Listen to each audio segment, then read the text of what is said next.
Hello friends, welcome to my channel Nikki special. ಇವತ್ತು ನಾನು ಮಸಾಲ ಅವಲಕ್ಕಿ ಹೇಗೆ ಮಾಡೋದು ಅಂತ ತೋರಿಸ್ಕೊಡ್ತಾ ಇದ್ದೇನೆ. ಇದಕ್ಕೆ ಬೇಕಾಗಿರುವಂತಹ ಇಂಗ್ರೀಡಿಯೆಂಟ್ಸ್ಗಳು: ಅವಲಕ್ಕಿ, ಕರಿಬೇವು, ಒಣಮೆಣಸಿನ್ಕಾಯಿ, ಧನಿಯಾ ಪೌಡರ್ ಮತ್ತು ಜೀರಿಗೆ ಪೌಡರ್, ಅಚ್ಚ ಖಾರದ ಪುಡಿ, ಎಣ್ಣೆ, ಬೆಲ್ಲ, ಅರಿಶಿಣ, ತೆಂಗಿನ ತುರಿ, ಶೇಂಗಾ ಬೀಜ, ರುಚಿಗೆ ತಕ್ಕಷ್ಟು ಉಪ್ಪು, ಸಾಸಿವೆ. ಮೊದಲು ಬಾಣಲೆಗೆ ಸ್ವಲ್ಪ ಎಣ್ಣೆಯನ್ನು ಹಾಕಿಕೊಳ್ತಿದ್ದೇನೆ.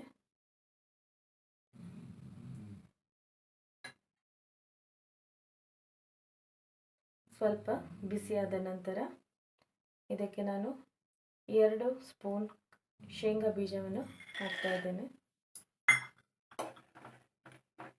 ಚೆನ್ನಾಗಿ ಫ್ರೈ ಮಾಡ್ತಾ ಇರಬೇಕು.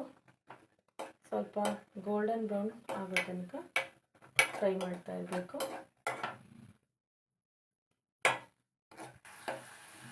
ನೋಡಿ, ಇವಾಗ ಗೋಲ್ಡನ್ ಬ್ರೌನ್ ಕಲರ್ಗೆ ಬಂದಿದೆ.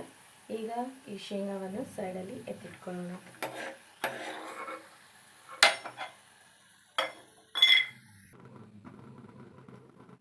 ಈಗ ಕಾದಿರುವ ಎಣ್ಣೆಗೆ ಸಾಸಿವೆಯನ್ನು ಹಾಕ್ತಾ ಇದ್ದೀನಿ.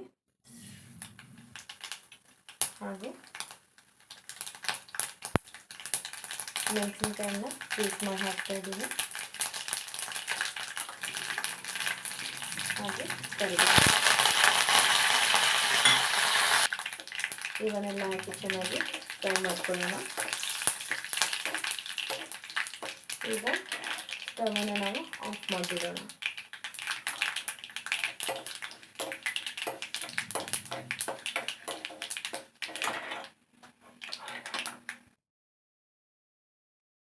ಗ್ಯಾಸ್ ಸ್ಟವನ್ನು ನಾನು ಆಫ್ ಮಾಡಿದ್ದೀನಿ. ಆಫ್ ಮಾಡಿದ ನಂತರ ಅರ್ಧ ಟೀ ಸ್ಪೂನ್ ನಾನು ಅಚ್ಚ ಖಾರದ ಪುಡಿಯನ್ನು ಹಾಕ್ತಾ ಇದ್ದೇನೆ. ಅರಿಶಿಣ 1/4 ಟೀ ಸ್ಪೂನ್ ಹಾಗೂ ಧನಿಯಾ ಕೊರಿಯಂಡರ್ ಪೌಡರ್ ಏನಿದೆ ಇದನ್ನು ನಾನು ಡ್ರೈಯಾಗಿ ಲೈಟಾಗಿ ಫ್ರೈ ಮಾಡಿಬಿಟ್ಟು ಪೌಡರ್ ಮಾಡ್ಕೊಂಡಿದ್ದೀನಿ. ಇದನ್ನು ಕೂಡ ಹಾಕ್ತಾ ಇದ್ದೀನಿ 1/2 ಟೀ ಸ್ಪೂನ್. ಜೊತೆಗೆ ರುಚಿಗೆ ತಕ್ಕಷ್ಟು ಉಪ್ಪನ್ನು ಹಾಕಿದ್ದೀನಿ. ಈಗ ಫ್ರೈ ಮಾಡ್ತಾ ಇದ್ದೇನೆ. ಎಣ್ಣೆ ಸ್ವಲ್ಪ ಬಿಸಿ ಇದೆ. ಇದು ಕೂಡ ಚೆನ್ನಾಗಿ ಫ್ರೈ ಆಗ್ತಾ ಇದೆ. ಇವಾಗ ಕಾಯಿ ತುರಿಯನ್ನು ಹಾಕ್ಕೊಳ್ತಾ ಇದ್ದೀನಿ. ಇದು ಕೂಡ ಹಾಗೆ ಫ್ರೈ ಮಾಡೋದು ಲೈಟಾಗಿ. ಜೊತೆಗೆ ಸ್ವಲ್ಪ ಬೆಲ್ಲನ ಹಾಕ್ತಾ ಇದ್ದೇನೆ. ಸಕ್ಕರೆ ಬೇಕಿದ್ದರೆ ಸಕ್ಕರೆ ಕೂಡ ಹಾಕ್ಕೊಳ್ಬಹುದು. ಬೆಲ್ಲ ತುಂಬ ಟೇಸ್ಟ್ ಕೊಡುತ್ತೆ. ಈಗ ಇದನ್ನು ಚೆನ್ನಾಗಿ ಮಿಕ್ಸ್ ಮಾಡ್ತಾ ಇರಬೇಕು. ಬೆಲ್ಲ ಎಲ್ಲ ಹಾಕಿದ್ದೀವಿ. ಅದನ್ನೆಲ್ಲ ನೀಟಾಗಿ ಚಿಕ್ಕದಾಗಿ ಮಾಡಿಕೊಂಡು ಇದರಲ್ಲಿ ಮಿಕ್ಸ್ ಮಾಡಿಕೊಂಡು ಇವಾಗ ನಾನು ಅವಲಕ್ಕಿಯನ್ನು ಆ್ಯಡ್ ಮಾಡ್ತಾ ಇದ್ದೀನಿ. 2 ಕಪ್ ಅವಲಕ್ಕಿಯನ್ನು ತಗೊಂಡಿದ್ದೀನಿ.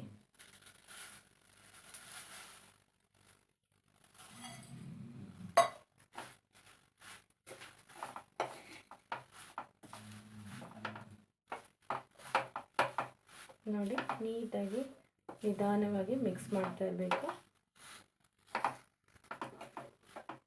ಇದನ್ನು ನೀಟಾಗಿ ಮಿಕ್ಸ್ ಮಾಡ್ಕೊಳ್ಬೇಕು.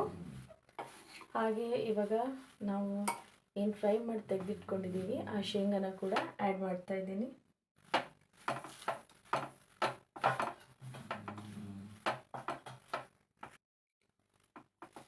ನೋಡಿ, ಚೆನ್ನಾಗಿ ಮಿಕ್ಸ್ ಮಾಡ್ಕೊಂಡಿದ್ದೀನಿ ನಾನು. ಈ ಚೆನ್ನಾಗಿ ಮಿಕ್ಸ್ ಮಾಡ್ಕೊಂಡಿರೋ ಅವಲಕ್ಕಿನ ನಾನು ಇವಾಗ ಕೈ ಸಹಾಯದಿಂದ ಕೂಡ ಕಲಿಸ್ತಾ ಇದ್ದೀನಿ. ನೋಡಿ, ಈಗ ನಾನು ಚೆನ್ನಾಗಿ ಮಿಕ್ಸ್ ಮಾಡ್ಕೊಂಡಿದ್ದೀನಿ. ಈಗ ಮಸಾಲೆ ಅವಲಕ್ಕಿ ರೆಡಿಯಾಗಿದೆ.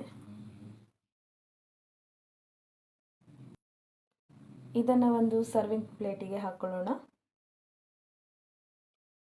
ಈಗ ರುಚಿಯಾದ ಮಸಾಲ ಅವಲಕ್ಕಿ ಸಿದ್ಧವಾಗಿದೆ. ಇದನ್ನು ನೀವು ಟ್ರೈ ಮಾಡಿ ಹಾಗೂ ನಮ್ಮ ಚಾನಲನ್ನು ಲೈಕ್ ಮಾಡಿ, ಶೇರ್ ಮಾಡಿ, ಸಬ್ಸ್ಕ್ರೈಬ್ ಮಾಡಿ.